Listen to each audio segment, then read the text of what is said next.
नमस्कार, स्वागत है आप सभी का। मैं हूं आपके साथ कृतिका सिंह और इस वक्त एक बड़ी खबर सामने आ रही है। रूस और यूक्रेन की जंग के बीच ये बड़ी खबर सामने आ रही है। बल्गेरिया ने ये कहा है कि वो यूक्रेन के सैन्य उपकरणों की मरम्मत करने की मदद जारी रखेगा। इसे लेकर बल्गेरिया की संसद में एक प्रस्ताव भी पारित किया गया है। हालांकि बल्गेरिया ने यह कहा कि वो सिर्फ यूक्रेन के सैन्य साजो सामान की मरम्मत करेगा, ना कि यूक्रेन को सीधे तौर पर कोई हथियार मुहैया कराएगा। सैन्य हथियारों की मदद करने की बात यहां पर बल्गेरिया की तरफ से की गई है कि जो उपकरण हैं जो खराब हो चुके हैं उसको मरम्मत करवाएंगे। होम लोन महंगा हो सकता है।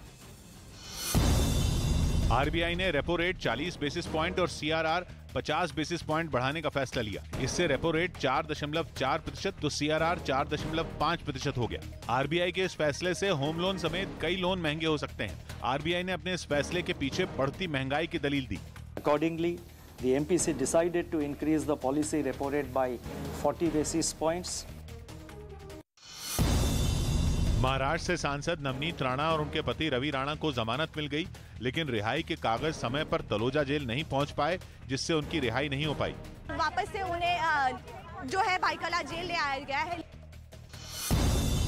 कंगना रनौत की फिल्म धाकड़ के पहले गाने का टीजर जारी कर दिया गया।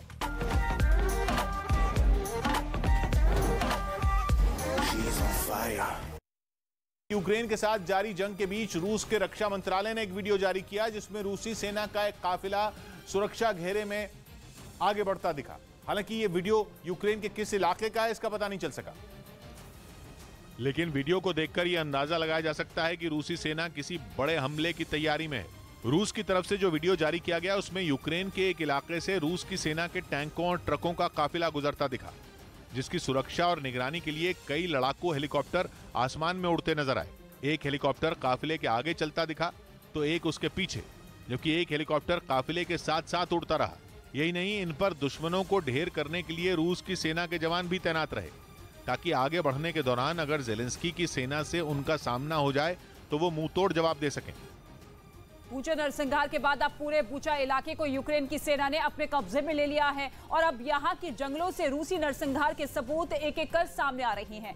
बूचा के माकारीफ के जंगलों से दिखाते हैं आपको न्यूज 18 इंडिया के रिपोर्टर जनक दवे की ये एक्सक्लूसिव रिपोर्ट।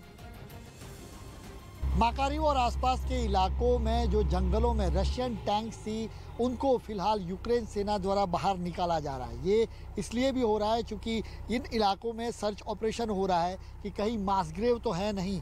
ये देखिए, जो रशियन टैंक माकारीव के जंगलों में बेस बना के यहाँ रशियन सैनिक रहते थे, उन टैंकों को यूक्रेन सेना ने निशाना बनाया था। सामने रशियन टैंक है, उसको बाहर निकाला जा रहा है और यहाँ पर हो सकता है, वो बता भी रहे हैं कि दूरी से आप इसको शूट करें, क्योंकि हो सकता है कि कोई अंदर रॉकेट लॉन्चर हो या फिर दबाव में आने के बाद माइंस भी फटे। ऐसे में दूरी से उस क्रेन से उस जो टैंक है उसको खींचा जा रहा है। सर्च ऑपरेशन इन इलाकों में चल रहा है कि कहीं कोई मास ग्रेव है या नहीं, और वहाँ पर है तो उसको बाहर, चूँकि अब तक इस इलाकों में जो दावा किया जा रहा है उसके मुताबिक 1200 से ज़्यादा आम नागरिकों को रशियन सैनिक ने कीव और आसपास के रीजन में निशाना बनाया है। और ये न्यूज़ 18 इंडिया की टीवी स्क्रीन की ये तस्वीरें, जहाँ पर इस तरीके से यूक्रेन सेना द्वारा रशियन टैंकों को जो तबाह की गई थी यूक्रेन सेना द्वारा, उनको फिलहाल बाहर निकाला जा रहा है।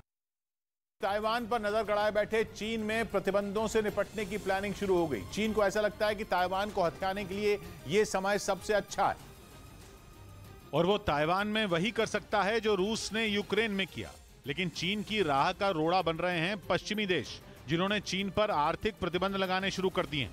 लेकिन खबर है कि चीन ने इससे निपटने की तैयारी शुरू कर ली है। कहा जा रहा है कि चीन ऐसा इसलिए कर रहा है ताकि उसके ताइवान प्लान पर असर न पड़े और वो बेफिक्र होकर ताइवान को चीन में मिलाने की चाल चल सके।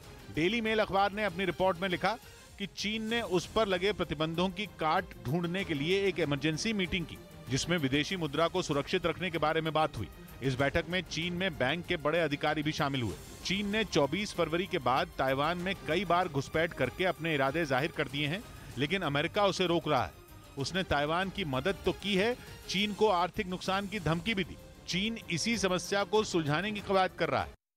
और उधर यूक्रेन के सैनिकों ने खार्किव में रूसी सेना के कब्जे से छुड़ाए गए एक इलाके का दौरा किया, जहां उन्हें सड़कों पर कुछ जवानों के शव पड़े दिखे।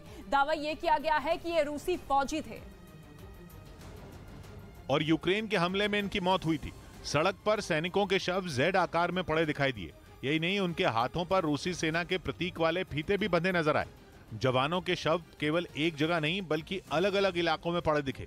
सामने आई तस्वीरों में यूक्रेन के सैनिक टूटी इमारतों के अंदर भी शवों की तलाश करते नजर आए।